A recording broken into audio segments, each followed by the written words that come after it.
Bonjour, aujourd'hui on va corriger l'exercice 3 de la série 1.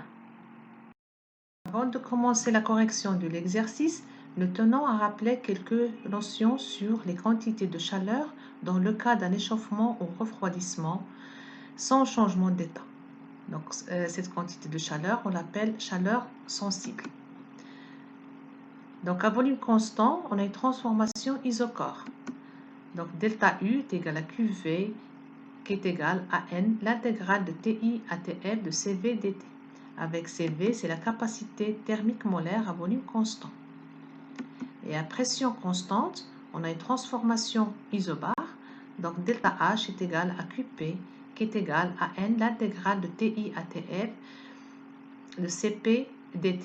Donc CP, c'est la capacité thermique molaire à pression constante. Donc pour les unités de CP et CV, c'est en joules, Kelvin moins 1, mol moins 1. Mais dans le cas où CP et CV sont exprimés en joules, Kelvin moins 1, gramme moins 1, QV sera égal à M, l'intégrale de TI à TF de CV dt, et QP est égal à M, l'intégrale de TI TF CP dt. Donc l'exercice 3, on va calculer la quantité de chaleur échangée lors du refroidissement de 200 g d'air de 100 degrés C à 20 degrés C, dans les deux cas suivants, à pression constante et à volume constant. Donc dans les données, on a les capacités thermiques à volume constant et à pression constante qui sont exprimées en joules Kelvin moins 1, mol moins 1. Et on a la composition approximative de l'air et les masses molaires des constitutions de l'air. Donc là, vous pouvez remarquer dans l'exercice qu'on a un refroidissement. Ça veut dire un abaissement de la température. Ça veut dire que la température finale est inférieure à la température initiale. La température initiale, c'est 100 degrés C et la température finale, c'est 20 degrés C, qui sont exprimés en degrés C. Donc là, il faut convertir ces températures en Kelvin en ajoutant 273. La quantité de matière est exprimée en grammes. Donc là, on a une masse de 200 grammes. Et la capacité calorifique est exprimée en joules Kelvin mol moins 1.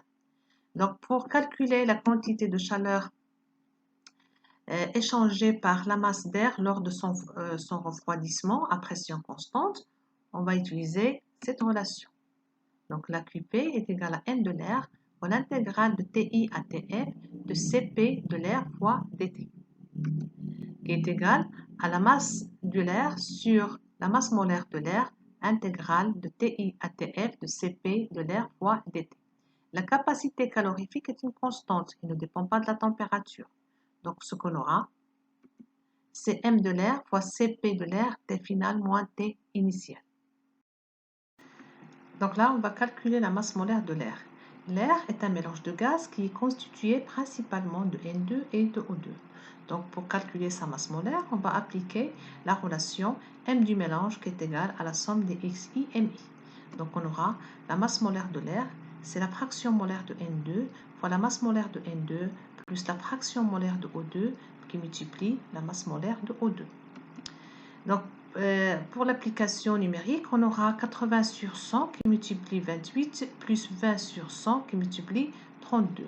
Donc on trouve une valeur qui est à peu près égale à 29 grammes par mol. Donc pour l'application numérique de QP, on a 200 grammes divisé par 29 grammes mol moins 1 multiplié par 29,1 joules mol moins 1 Kelvin moins 1 et qui multiplie 293 moins 373 Kelvin. Donc après simplification,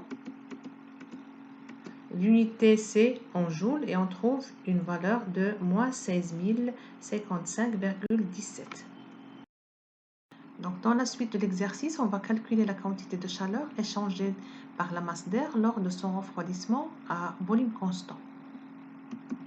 Donc on va appliquer la relation QV est égal à N de l'air, l'intégrale de TI à TF de CV de l'air fois dt.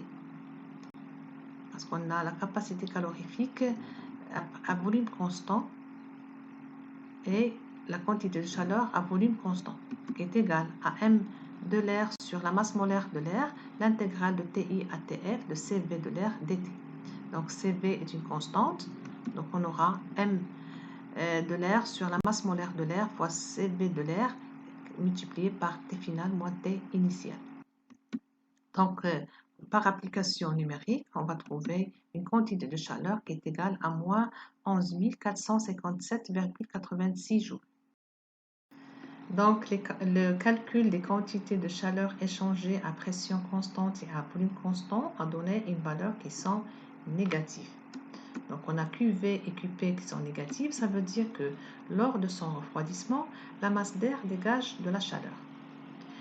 Après, on va comparer les valeurs absolues de QP et de QV. Donc, on remarque que la valeur absolue de QP est supérieure à la valeur absolue de QV.